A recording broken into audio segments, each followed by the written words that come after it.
ఈరోజు కాంగ్రెస్ పార్టీ దేశవ్యాప్తంగా భారతీయ జనతా పార్టీ జిల్లా ఆఫీసుల ముందు ధర్నా చేయాలని పిలిపించిందట.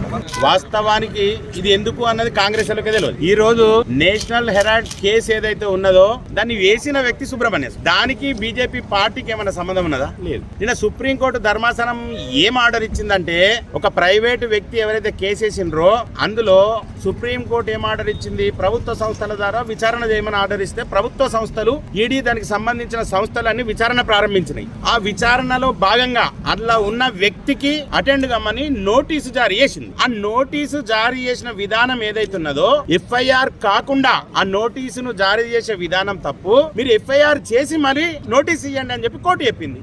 మరి దానికి ధర్నాలు ఎందుకో నాకు అర్థం కాలేదు. మరి ఈ విషయం మల్లికార్జున ఖార్గేకి తెలియదు, కేసీ వేణుగోపాల్కి తెలియదు. ఇక్కడ ఉన్న వ్యక్తులకు అసలు ఆ కేసు ఏందో కూడా ఏమని తెలియదు. ఇక్కడ కూర్చున్నానికైతే అది పరిస్థితి. మరి అసలైతే ఈ ధర్నాకు పిలుపునిచ్చింది కాంగ్రెస్ పార్టీ అయితే పోలీసు వాళ్ళు బీజేపీ వాళ్ళని అరెస్ట్ చేసి ఆఫీసులో పెట్టి, అంటే ప్రభుత్వం దుర్వినియోగం ఎట్లా చేస్తున్నారు? పోలీసును ఉపయోగించుకొని రాజకీయ పార్టీల ఆఫీసుల ముందు బందోబస్తు తోటి ధర్నాలు చేసే ప్రక్రియ తెలంగాణ రాష్ట్రంలో నడుస్తుంది. కనుక నేషనల్ హెరాల్డ్ కేసు అనేది ఇంకా కొట్టేయాలి. మీరు కొట్టేసినాక తప్పుడు కేసు పెడితే ధర్నాలు చేయాలి.